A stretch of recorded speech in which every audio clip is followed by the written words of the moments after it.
day going on. There's a ton of stuff, a ton of stories that have popped up, a ton of interesting things, and some very scary things are going on. We're going to talk about some of the fears that people have with this whole situation, as well as a lot of the good that's going on in the world at the moment.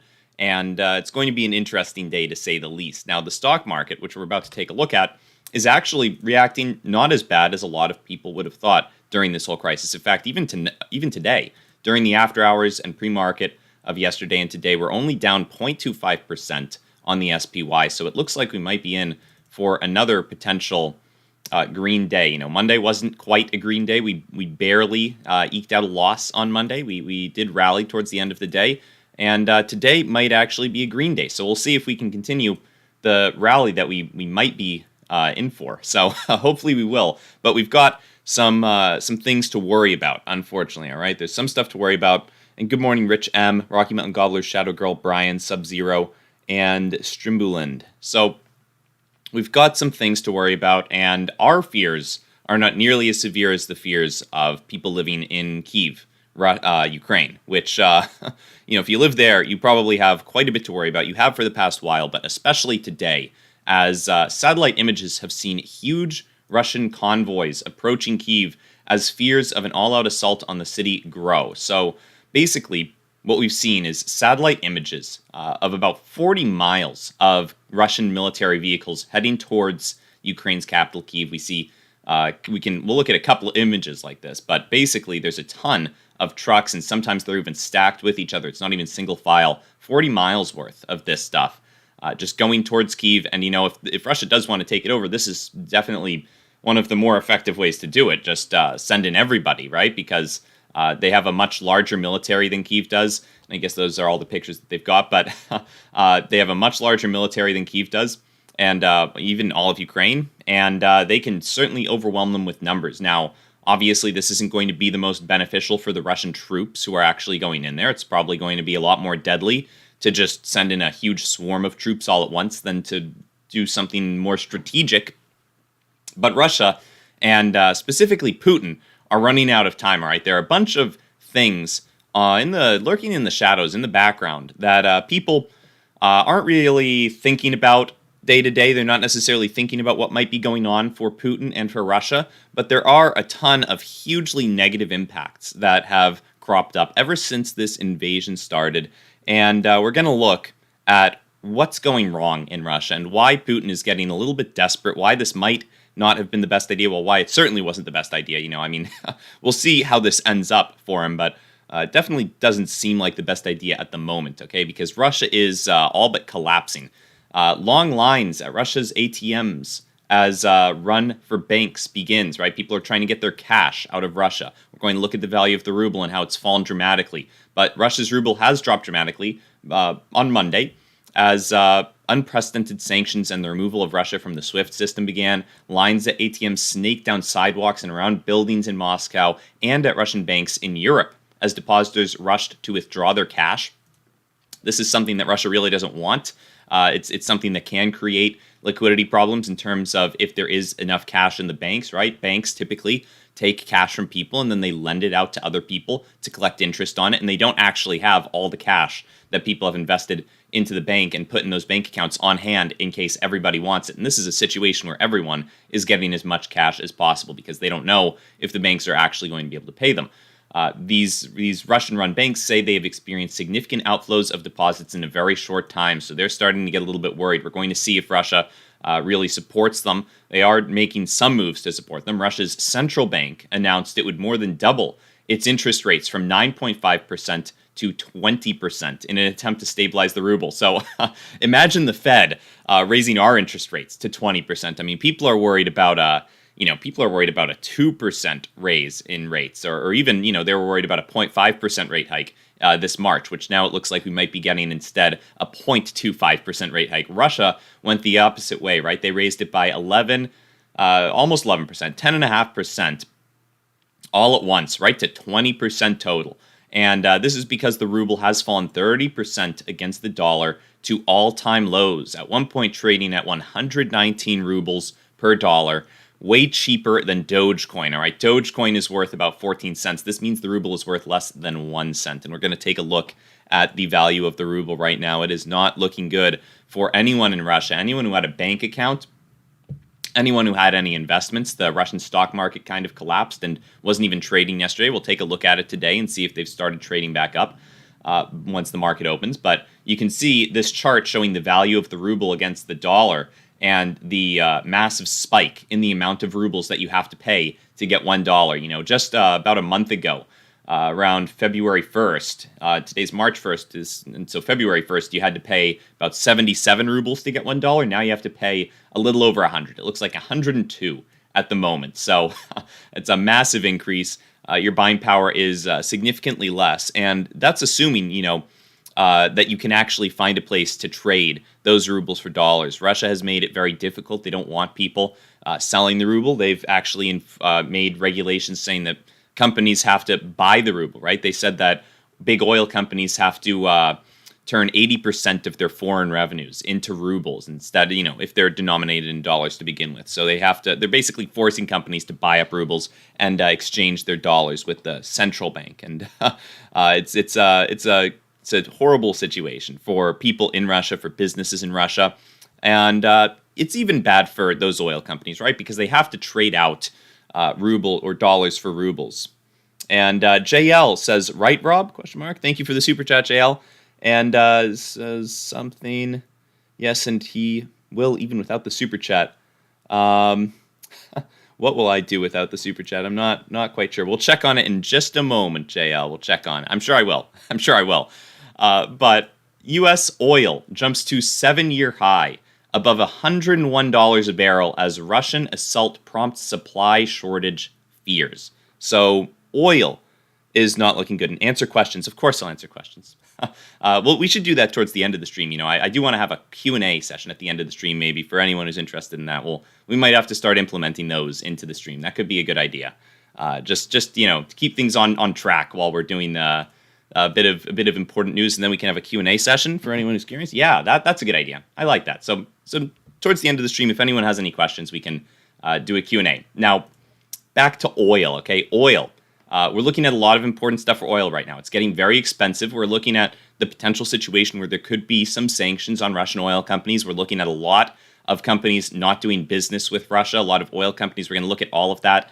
But U.S. oil is jumping on the news to a 7-year high. Since 2014, we haven't seen prices this high, above $101 a barrel, as the Russian assault prompts more supply shortage fears. Now, we're going to look at how much oil we actually get from Russia. We're going to look at how much oil Europe actually gets from Russia. But it is notable that regardless of how much we get, prices are hitting highs since 2014. So 7-year highs as Russia is prompting, as they're moving into Ukraine. And this latest convoy moving into Kyiv. And we can actually take a peek at the crude prices. It's not like they weren't on the rise already, but this is a dramatic increase that we've seen over the past couple of days as fears have gotten a little bit worse. We're starting to see even bigger upshoots in the price of oil than what we've seen over the past year. This is a yearly chart. At the year we started, around $60 per barrel, and now we're over $100. So we're going to see how this year plays out, how 2022 plays out. And we're not off to a good start. We're already up pretty dramatically from when we started the year around $75 per barrel. Now we're at over $100. So we have jumped quite a bit. Now, people are worried about gas prices. Gas prices have obviously risen quite a bit. People are thinking that we might be in a tough situation gas-wise. However, in the United States, I do want to point out, all right, I did a little bit of digging. It wasn't tough to find this, but in 2021, the U.S. imported an average of 209,000 barrels per day of crude oil and 500,000 barrels per day of other petroleum products from Russia. So those are the averages for 2021. All right, although Russia crude accounts for only 3% of U.S. crude oil imports and about 1% of total crude oil processed by U.S. refineries, Russian crude oil imports are important to refineries on the West Coast and Gulf Coast specifically. So it's a little bit easier to just get the oil from Russia on the West Coast than it is to move oil from the East Coast to the West. So that's mostly why we're doing it there. But all in all, in the United States, it accounts for only 3% of crude oil imports from Russia. So not the biggest worry for us at home in the United States, which is understandable, right? Russia is across an ocean. although it's not that far of a sail over there. But they are across an ocean, so they're obviously not going to be our biggest oil trading partner. And the Middle East, to be fair, they're also across an ocean, but we have slightly more historic ties with them for oil. So all in all, they're only about 3% of our crude oil imports. So anyone who is freaking out about U.S. oil and us not having enough oil if we did do sanctions, not the biggest fear. I mean, it would certainly cause an increase in price, which we've already seen. We've already seen a large increase in price in oil, but it is a bit more of a worry for Europe, which we're about to look at. We're about to see what Europe gets from Russia. But first, we're going to see what the Ukrainian foreign minister says about these oil companies. He says history will judge them as he slams big oil's links to Russia. So, the Ukraine foreign minister launched a scathing attack on firms still doing business with Russia, saying that some major oil companies could find themselves on the wrong side of history. And he says, actually, the world will judge them accordingly, and history will judge them accordingly. So this is prompting some people to think this is another reason why the price of oil is going up, why you might be paying more at the gas pump, why the stock market might be in a slightly tenuous position with this whole inflation thing. We're going to talk about that in a little bit. But a couple of oil giants, notably, are actually cutting ties to Russia. Shell is one of them. They said that they intend to exit its joint venture with Russian gas giant. And BP also announced on Sunday that they would be offloading about a 20% stake in Rosneft, a Russian-controlled oil company. So there are some oil companies that are starting to cut some of their ties with Russia and slowly get out of the business, while not trying to just throw money, just trying not to burn money, essentially, right? Just destroying these stakes in the companies, but they're offloading them, and other oil companies are being pressured to follow suit. So we'll see what the end result of this is. My guess is with oil being a whole lot more expensive. We've already seen that, and I think that we've still got a bit of a ways to go, unfortunately or fortunately. And thank you, NJ. Happy $2 Tuesday, says. Thank you very much. Now, unfortunately for other people, there are countries out there that get a significant amount of their oil from Russia. And, the United States, we just looked at it. We'll pull it up again. It's only about 3% of our crude oil imports and 1% of total crude processed in our refineries. So not the biggest hit to U.S. oil markets, although oil is obviously going up in price and we're paying more for that. But Russia provides nearly 40% of Europe's natural gas and more than 25% of Europe's crude oil. And when I say Europe, I mean the European Unions, right? So 25% of the crude oil for the European Union, unfortunately for them, comes from Russia. So they are in a bit of a bind. They don't necessarily like the reliance that they have on Russia, especially during situations like this. And if there was to be some kind of actual conflict between them and Russia, well, all of a sudden they would look at themselves not having too much oil coming in. Now, they do have big reserves that I believe if they did happen to cut off Russia, I believe those reserves were estimated to last until somewhere around August. Depending on how quickly they go through them. So they've got some time, right? They don't have too much to worry about. And Forrest, thank you for the super chat. You expecting a dip in the market yet, or you think we'll rip all day again? Been so wild lately. I think that we could be actually at a good point in the market, right? I think that there is a lot of fear out there, and we'll get into this a little bit more later, but I don't think that we're in for a big dip in the market. I think that people have started to realize that you want to buy the dip. Historically, I think they've started to realize this, and I think that the Fed might be coming around, becoming a little bit more dovish because of this whole situation. We've already seen people expect fewer rate hikes and lower rate hikes than what they were before. I think stocks are in a pretty good place. I actually did a decent-sized buy yesterday for a stock. We'll talk about it in a little bit. We'll mention that, but we'll finish off this oil thing. Basically, oil's getting very expensive. You guys have noticed it at the pumps. It's probably going to continue going up in price depending on what happens with this huge convoy of Russian vehicles moving towards Kyiv. We're going to see if there are any more actions taken about that. The president of Ukraine actually just spoke to I think it was the European Union that he was speaking to, and he asked, or maybe it was the United Nations, and he asked to join NATO again. He's begging to join NATO. We're going to see if that happens. It probably won't. I don't think that people in NATO want to invite Ukraine in the middle of a war, unfortunately. They gave him a standing ovation. They clapped for him. But that was a kind of meaningless gesture, in the sense that they're not actually going to let him in NATO. They're not going to allow him to get his country in there and get the protection of those allies. And we can actually take a quick peek at that story. So Ukraine's president, we'll just take a quick peek at that and then talk about some of the countries or some of the companies that are taking actions against Russia. But Ukraine's president appeals to the EU as vast Russian convoy nears Kyiv. So the Ukrainian president has appealed to EU lawmakers, allowing, again, to allow Ukraine to join the 27-member bloc. Okay, so he's trying to get into the EU. All right, so maybe it wasn't the EU. It might have been, maybe it wasn't NATO. It was the EU that he was trying to get into. But you can see there's some devastation in Ukraine. A lot of damage has been done. And France, notably, is deploying more troops to the borders of Ukraine, right? To Romania and Poland, just in case Russia decides to continue their expansion once they get to the western front of Ukraine. So we'll see if those troops end up seeing any action. But here we go. Ukrainian foreign minister. Accepting Ukraine is the best decision the EU can make. So he was speaking to the EU, trying to get into the EU and maybe get some support from them, maybe some military support. I think that they would be in an alliance with Ukraine if they were able to join the EU. So we'll see what happens with that. But as of right now, what we are seeing happen is a lot of companies are actually not just companies, but a lot of companies and individuals. We've already seen countries take action against Russia, but a lot of companies and individuals are doing the same thing. We're going to look at some of them. Notably, YouTube is choosing to block channels linked to Russia's state-run media. So RT and Sputnik, those are state-run media sites. And YouTube is blocking access to those channels on its platform in the EU, in Europe, effective immediately. And they say it'll take some time for our systems to fully ramp up. Our teams continue to monitor the situation around the clock to take swift action. This is following news that Meta Platforms, or Facebook as it was formerly known, said it will restrict access to television networks RT and news agency Sputnik on its platforms across the European Union as well. Twitter also said it would label tweets containing contents from the Russian state-controlled media and reduce their visibility.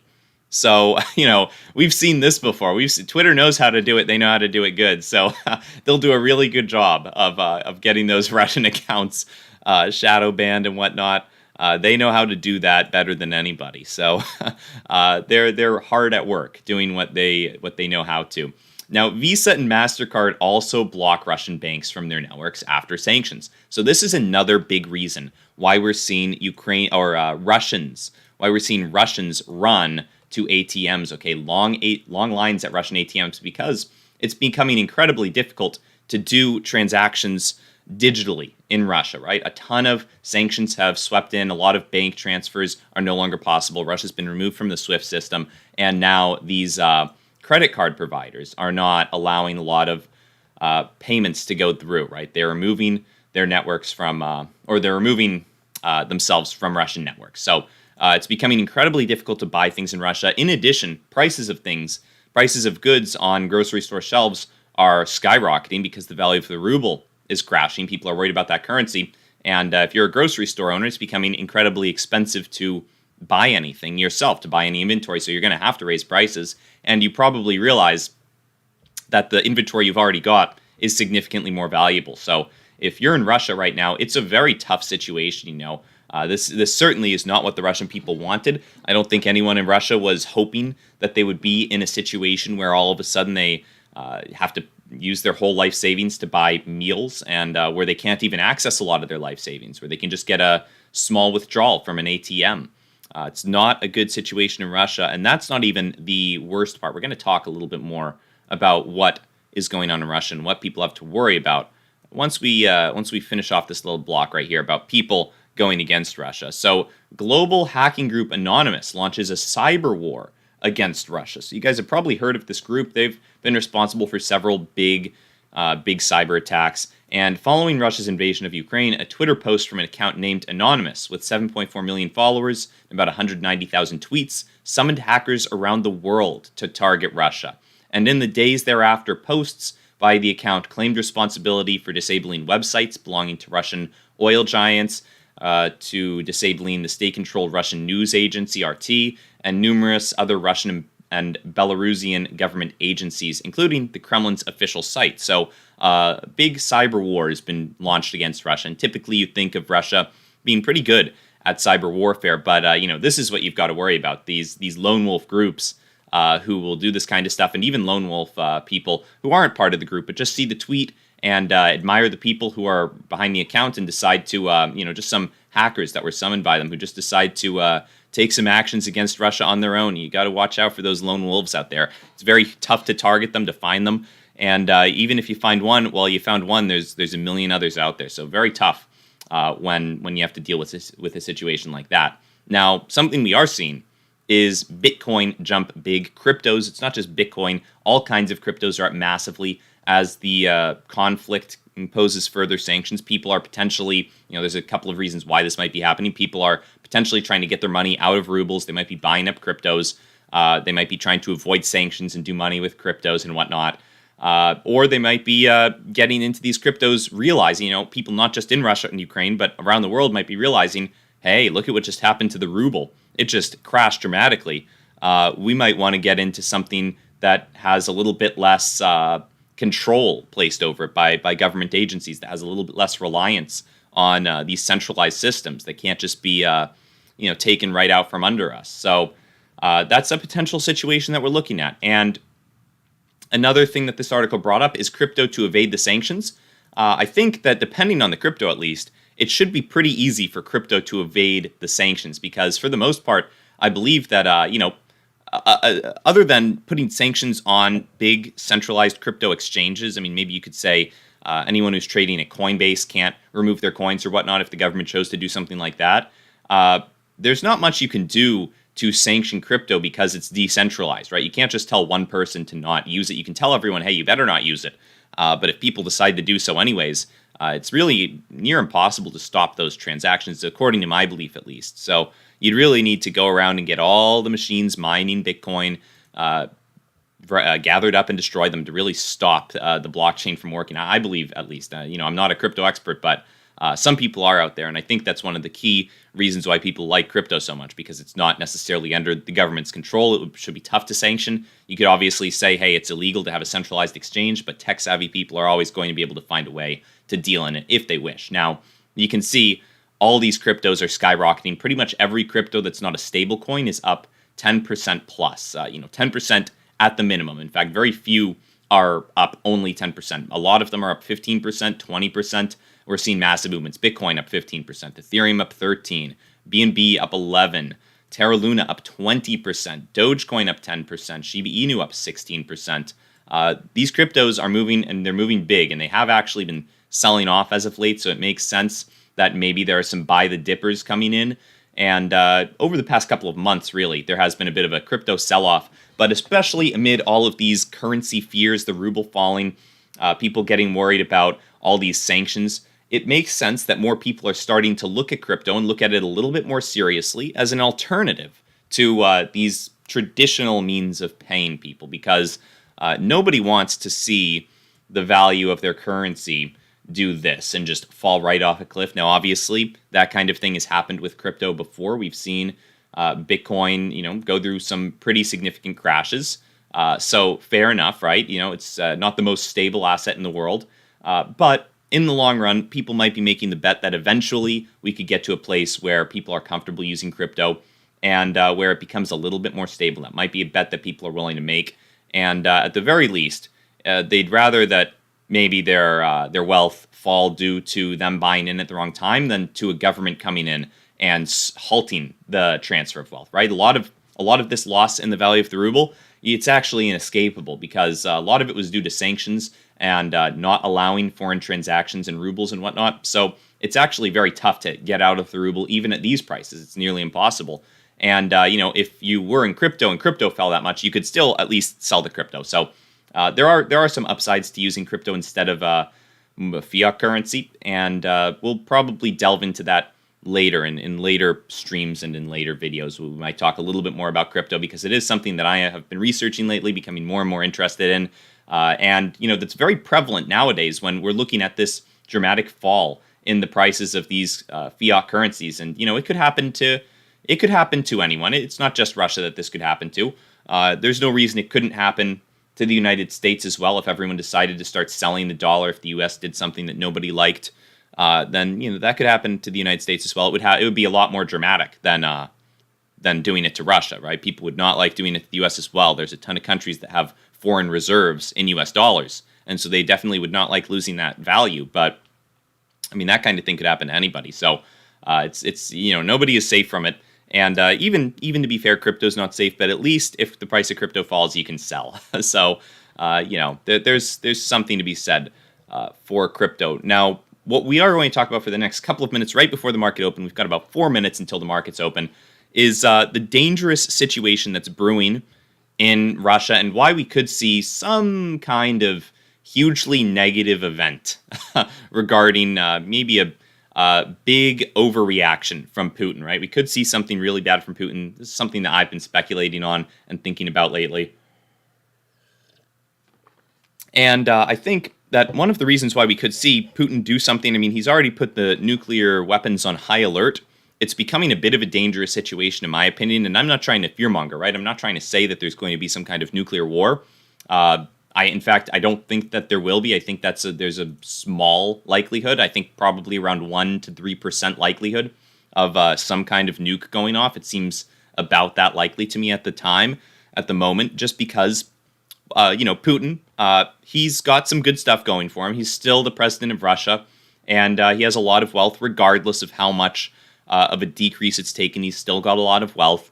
And after this whole conflict ends up, however it does, he's still going to be living a pretty good life. Now, that's assuming that things don't take a turn for the worse for him, because when you see this kind of stuff, when you see lines at the ATMs in your country, a lot of people are going to be pretty upset. And it's not just these people at the ATMs. It's the big Russian oligarchs. It's the big Russian generals as well. They're all going to be fairly disgruntled because of the whole situation, because it's not just these people who can't get their cash and whose cash has taken a big hit, not just the people on the streets who don't pose too much of a threat to Putin. It's also the big guys in Russia, the big oligarchs who have mansions and have massive stores of wealth and huge vaults of gold and all kinds of stuff. Their wealth has taken a big hit because of the falling of the ruble, the falling of the Russian stock market. And, some of them might be generals, some of them might be important government officials. And if they're looking at Putin as the cause of all of this, because he decided that he wanted to take over Ukraine, I mean, they might have liked to have Ukraine under Russia's belt, but they probably didn't care this much, right? They probably didn't care enough to give away, 50 to 25, maybe even more than that % of their net worth over just, to loss of value just to get a hold of Ukraine for Russia, which probably won't directly benefit them too much. They might be a little pissed at the moment. And, when you're Putin, you've got to have some fears that there is going to be some kind of coup that could arise when things are looking this bad for the country. Now, obviously, the situation developed pretty quickly. I don't think anyone's about to do a coup, day 10 of it.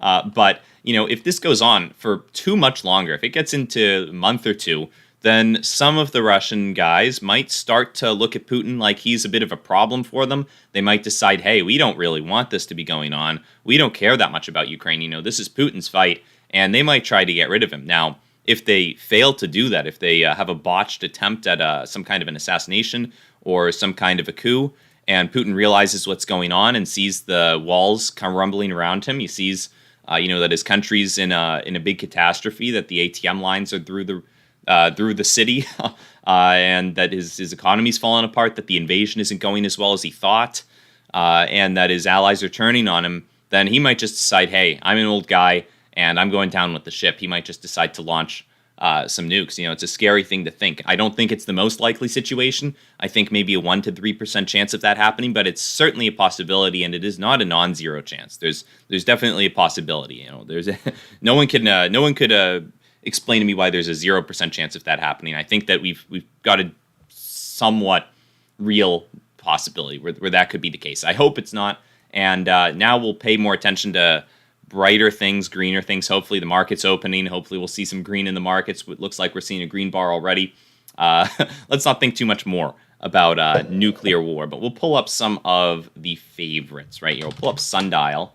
We'll pull up some stocks now to see how they're opening, how they're reacting to all of this. AMC is actually, once again, doing good, right? In these incredibly volatile times and these times of huge worry, it looks like people are flocking.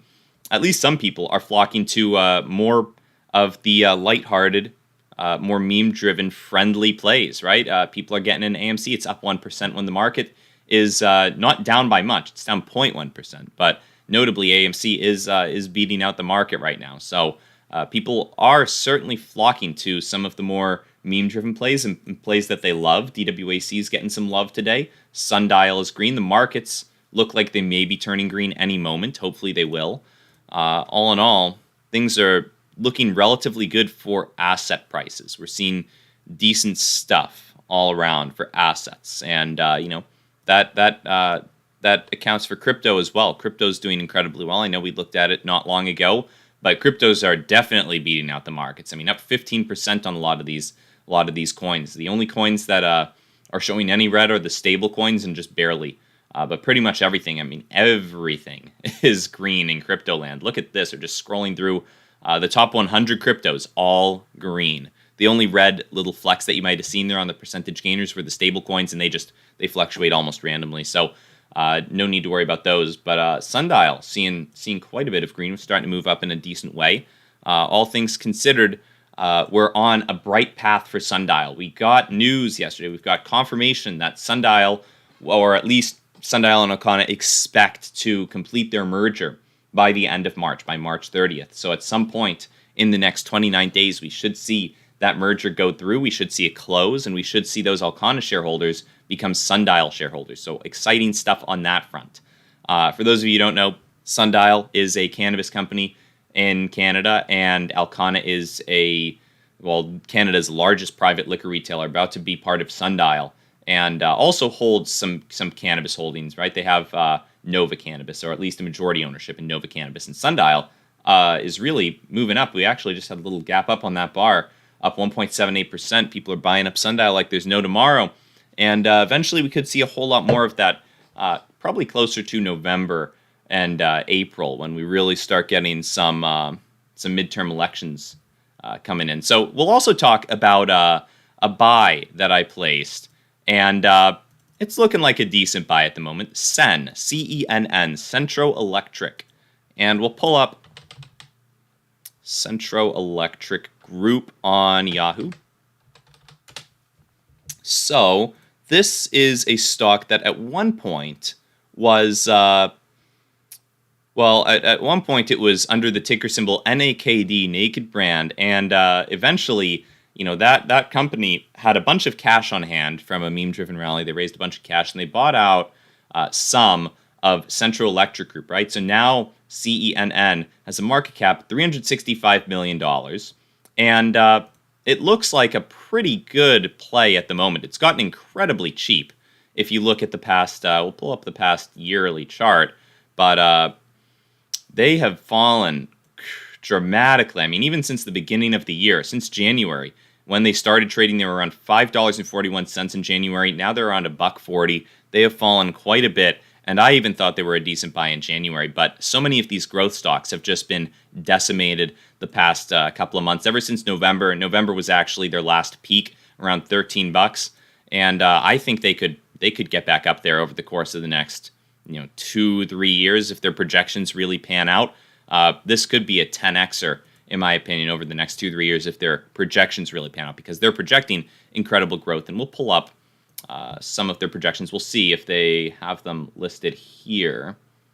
But they are a very interesting EV company, a big commercial EV company, very prevalent in Japan and in Europe as well. But they're expecting tens of thousands of vehicles to be bought this year. So let's see. So here we go. The company committed to produce 20,000 vehicles in 2022, and that is incredible growth for your company, because so far, since 2013, they've only produced 3,600 vehicles, most of those coming at the latter half of 2021. So they have made huge progress over the past couple of months, and they're continuing to project massive progress.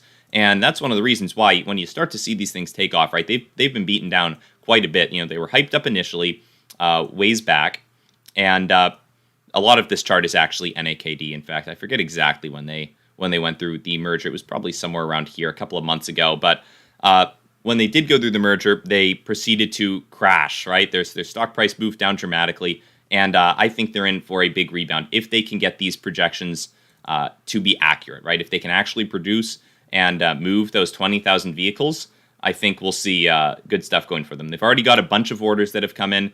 It should be no problem selling the vehicles that they can produce. It's just going to be a matter, I think, of whether or not they can actually produce them fast enough. If they can move from having produced 3,600 vehicles over the course of about 7 years to 20,000 vehicles in 1 year. That's going to be tough, but if they can do it, that should be a big reason for their stock price to move up. So we'll see if they can. And I anticipate, even if they can't, even if they only hit 15,000, that's still a very dramatic, very impressive move to the upside vehicle production-wise. And like I said, over the course of the next 3 years or so, I think that without a doubt they'll be able to get their production under wraps. I think they'll be able to do it pretty well. But no guarantees in the stock market. Anything could happen. You never know. To be fair, there is a bit of a worry that the chip shortage could have a hampering effect on this stock, on a lot of vehicle stocks, right? Because unfortunately, chips are a very important part of not just EVs, but Vs, right, of vehicles. So, any car, any new car that's being made is going to suffer a little bit production-wise from chip shortages, which are only becoming more and more pronounced as this Russia-Ukraine incursion continues, because Russia and Ukraine are quite responsible for a lot of the production of neon gas and palladium, which is used in those chips. So we could see some negative effects from that. But all things aside, if we do get a quick resolution to this and get supply chains back in order, then they should have a bit of an easy time with it. So hopefully that'll be the case. Now, it looks like Clove. Clove is another interesting one that I've been looking at lately. And Steve asks, any thoughts on SENS earnings today? I didn't even look at SENS. There were a bunch of interesting things going on, and I'm not too well versed in Sensonic, so I do not have any thoughts on their earnings. I mean, if I wouldn't be surprised to see them do well over the course of 2022. That's almost a blanket statement that I like to lay across a lot of these smaller market cap growth stocks that have just been decimated, especially since November. I mean, we've seen a huge decline in the prices of these stocks since November as people got a little bit more worried about the Fed, but we'll see what actually goes on at the Fed. They might not be as hawkish as people are thinking they will be with all of the changes that have occurred in the world due to Russia and Ukraine. So we'll see. We'll see what goes on with that. Because they have, along with a lot of these growth stocks, decreased dramatically. So this earnings call could be good. We saw something very similar with Clove. Clove actually moved up a decent amount. Clove moved up a pretty good amount, actually, off of their earnings call. And we'll take a peek how much they're up currently. It looks like they're up over 25% from where they were at their earnings. So look at this. They jumped up. They're up 35% at the moment. And at their highs of this rally, they were up about 40%.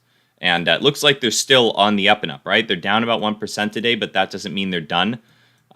They will likely continue to rise, in my opinion. I would honestly like to get them on a little bit of a dip. If we did happen to see a dip down to 250, I think that might be a place where I would like to jump into Clove at, right? Clove is one that I used to be in and sold out of before the massive dump that they went through.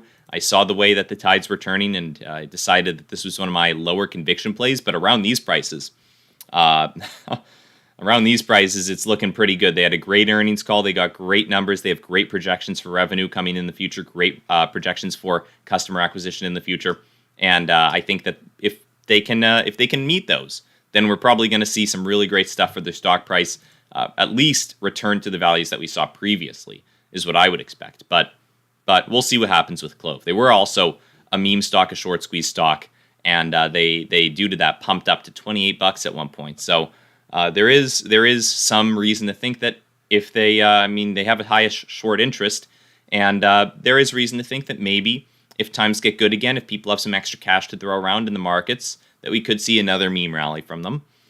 Maybe that will be the case. If we do start getting an upshoot in price, people might try to pile on and squeeze out what shorts are in Clove. So that's another potential reason. What's up, Abstract? What's up?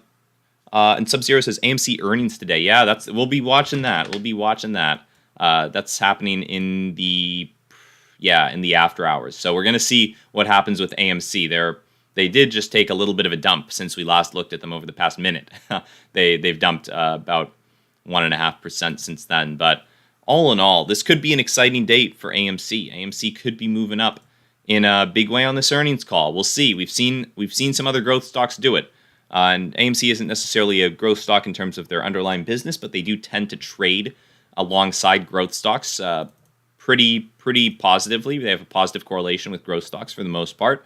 And now that Abstract is here, we'll pull up crypto one more time and talk about what also trades pretty synonymously with growth stocks, right? When crypto does well, it tends to be a little bit more decentralized, in my opinion, than a lot of the big stocks and a lot of the other forms of investing, right? When you see something like bonds moving up, that's definitely more institutions, right? Far fewer individuals are investing in bonds, but a lot of individuals, I think, are investing in cryptos. And this crypto rally could be the beginning, or at least an initial indication that we could be about to see some good stuff in growth stocks, potentially in meme stocks.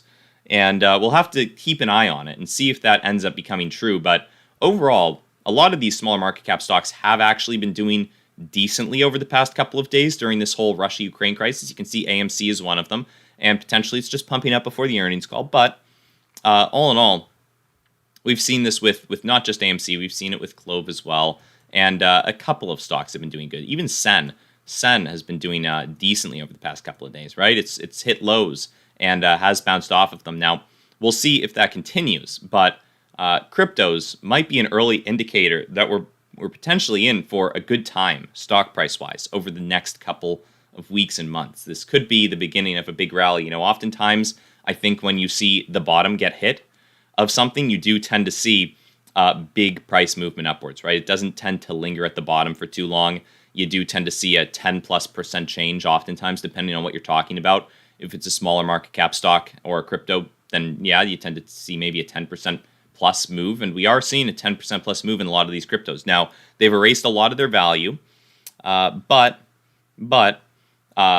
they are starting to regain it. If you look at the past year, they've erased some value over the past couple of months, but they're starting to regain it and regain it quickly. So we could see cryptos coming into a big rally, and that could spur a rally in stocks overall, and hopefully it will, because that has been a long time coming. We've been waiting a very long time to see stocks, specifically high growth stocks, perform well. And Abstract says, I've decided that I'm just going to hold my million SHIB coins until they're worth a lot more than they are now. I think that makes some sense. You know, if it's money you don't need today and you've already bought into something, then oftentimes I'll hold it. I mean, maybe you could find a better place for it, but if you've got an income and you're still putting money in other places, then all good, I think. You know, I don't like selling stuff because oftentimes, you know, I've noticed if I sell something, then maybe it starts moving back up, and I get worried that I missed the ride, and I decide to buy back in at a higher price. So oftentimes it's not good psychologically to be selling stuff. But you know, Abstract and Susan L make a good point. There are only about 30 likes on the stream right now. We've got 80 viewers. I bet we could pump that up a bit if we wanted to. I bet we could pump it up a little bit, but I'll type in a poll question while you guys are hitting the like button. Then you guys can come and answer the poll. And I think this is an interesting poll. It'll give us an interesting idea of where people's heads are at.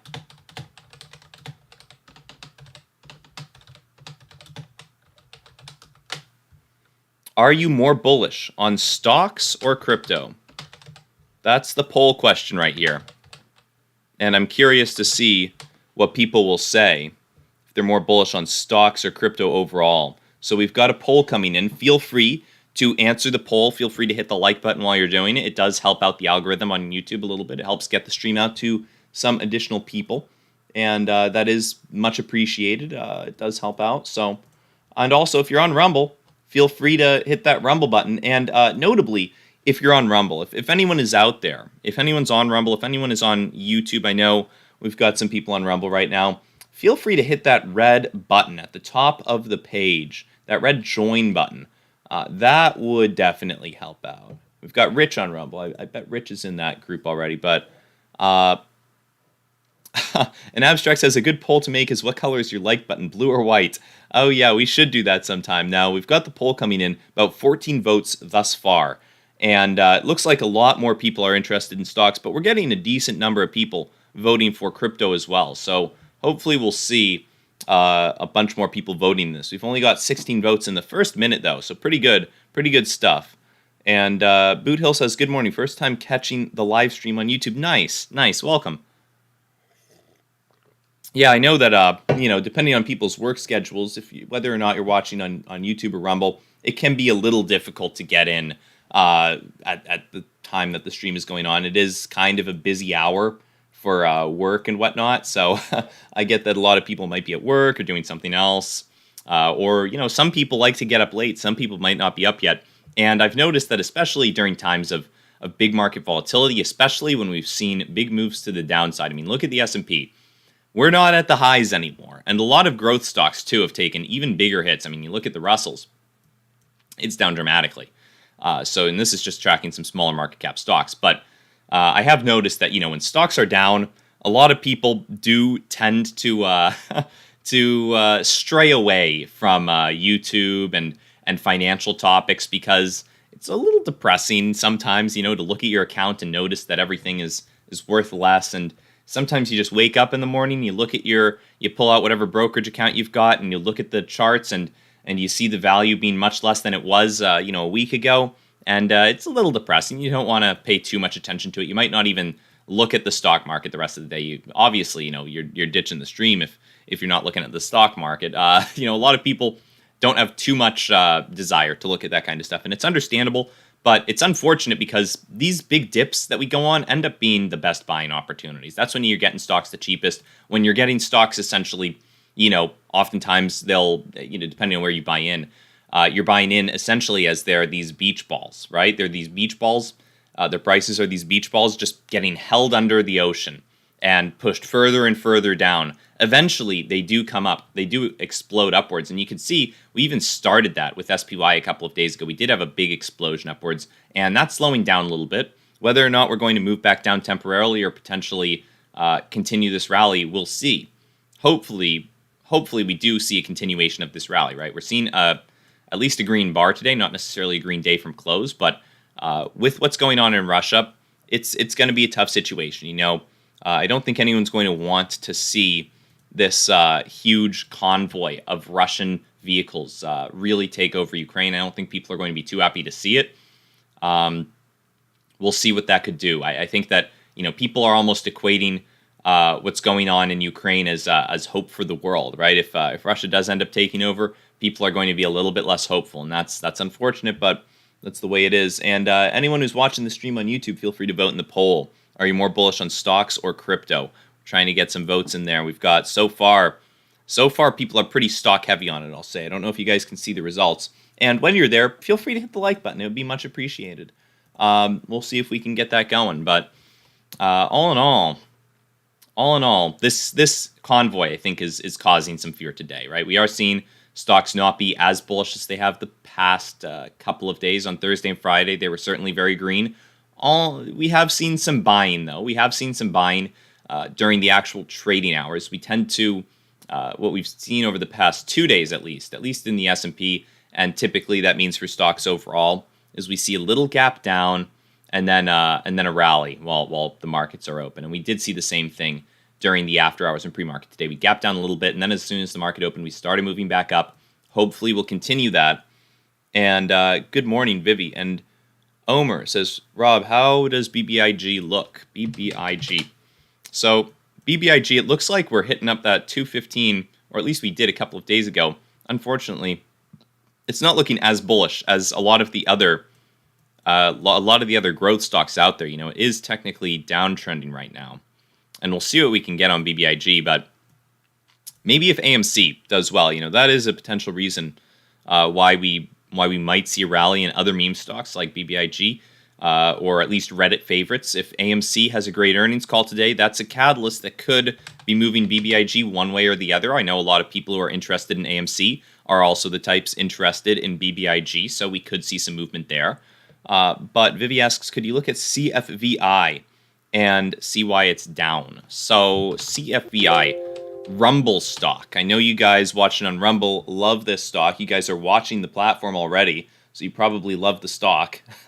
And Rumble stock is one of my big growth favorites, right? I think that Rumble is going to do incredibly well in the future. I mean, we have the stream on Rumble. If anyone wants to watch there, feel free. I love people watching on Rumble and on YouTube, so it doesn't matter too much to me. But if you want to join, the best way to support Rumble, I will say, is actually to help them directly. And you can do it while supporting the channel. It's by hitting that top link in the description, the private stock group. It's a Locals channel. And Locals is actually owned by Rumble. So if you like Rumble, you might like hitting the either the red join button up top on the channel, or in the stream description on YouTube or on Rumble, it says join our free private stock group here, robalmazylocals.com. You can click on that, and it takes you to the Locals channel page where we post daily, and it's more text based. We might start posting some videos there. We'll see, and it's free to join. You can pay for it if you wish. There's an option to pay for it if you wish. And it does support Rumble because some of the revenue collected goes to Rumble as well. So if anyone's interested in that, feel free. It also supports the channel, so it's much appreciated if people wish to do it. But CFVI, Rumble stock, right? I think that big growth opportunity here. I think that they will eventually grow into a bigger competitor for YouTube than what some people are expecting. I think that we'll see some good stuff coming from Rumble in the near future. We've obviously seen massive growth on their platform over the past couple of months. They only seem to be growing faster and faster as they accrue more clout, essentially, right? As people start to hear more and more about Rumble, maybe they decide to go check it out their fifth time hearing about Rumble. And we'll pull up Rumble, actually. We'll actually pull it up right here. And I'll show you guys what I think could benefit Rumble a decent amount. I think that if Rumble were to, take the finance section here. You click on finance. If they were to make this a grid view, much like how YouTube has, if you had videos streamed across the top and on just basically fill up some of this blank space, I think they could get a whole bunch more views. I think that right now you look at this and there's 1, 2, 3, 4, 5, 6, 7 videos that you can choose from. If you don't like any of those videos, then you got to scroll down or you click off. And I think that they could do a slightly better job just importing a grid view, allowing people to see it as a grid. That could potentially be a big driver for more views, more clicks. If people see something they like, they'd have the option to click it, and they'd have a higher likelihood of seeing something they like if there are more videos on the screen. So all in all, I think YouTube has done a good job having those grid views, and that's just an easy thing that Rumble could change that I think would probably dramatically raise the user base on Rumble. There are more people interested in coming back to the platform because they're more likely to find stuff they want to see just because there's more visible. So Omer says, FYI, Russian markets are closed the entire week this week, according to European news. Yeah, we'll take a peek at the Russian stock market chart, and we'll see what's happened to it so far. It's not a pretty sight. It is not a pretty sight, but we'll pull up the MOEX, and this is just an index for some Russian stocks, but it gives you a good idea of what's going on in Russia at the moment, and it's probably even worse for growth stocks, right? If you're looking over the past couple of years here since 2016, we have sank dramatically over the past couple of days, Russian stock price-wise. Another reason why the Russian oligarchs probably aren't liking Putin too much right now. He's destroyed quite a bit of wealth for them with this war, and it's not looking good. I mean, we hit lows lower than during the pandemic, and the fact that the markets are closed is probably eliminating a whole lot of confidence in these markets. I mean, a lot of big owners of these stocks might be looking at this situation saying, oh, great, the stock market is frozen. It's basically worthless at the moment, right? I mean, you can't get any money out of it. And if you need money to pay your debts or do whatever, good luck, right? You can't get any money out when the stock market's frozen. And a lot of those guys who might have had a bunch of money in the Russian stock market are looking at that thinking, well, what good is it? What good is it when stuff gets bad, when times get tough? If I can't get any of my money out of the stock market, why do I want to own these stocks at all? So we might see a big sell-off when the markets do open back up. A lot of people might be showing their distaste for the Russian stock market at that point. People might be deciding to get out of it if they think that, hey, Putin should not have closed this thing down. We should have left it open. We might see a big sell-off. So we'll see. And Slim Daddy Bim says, how are people more bullish on stocks? Crypto is looking great with all this Russia news. So we will end the poll. We've got about 33 votes. You got maybe one more minute before I end this thing. If anyone wants to vote in the poll, are you more bullish on stocks or crypto? We'll end the poll, and you guys can all see the results, whether or not you voted for one option or the other. But, all right, we'll get one more vote in there. And here we go. We're ending the poll now. So 33 votes, 70% of people are more bullish on stocks, 30% are more bullish on crypto. I'm bullish on both. At the moment, though, I think I am a little bit more bullish on stocks. I know that crypto's doing some good stuff, but I'm looking at a lot of these big cryptos, and I know there are smaller market cap cryptos that potentially are maybe bigger movers than stocks could ever be. Some small market cap cryptos, they're going to move thousands of percentage points, and there's no stopping them, right? They just start off with such small market caps that if you get in early, you make a huge profit. I understand that, but we're talking about the big dogs for the most part. We're talking about Bitcoin, Ethereum, and in the near term, over the next year, we could see them double, right? Maybe we could see Bitcoin make new huge highs of 80-something thousand. That would be great for Bitcoin. It would be incredible stuff. It would be a continuation of big moves that they're making, and that's a possibility. That's not a best case scenario, but close to best. That's close to what I would expect to be best for Bitcoin, a doubling over the next year. That would still be a really bullish scenario, right? There are certainly other ways that Bitcoin could go. It could go down dramatically too, but a really bullish scenario for Bitcoin, I think, would be doubling over the next 365 days.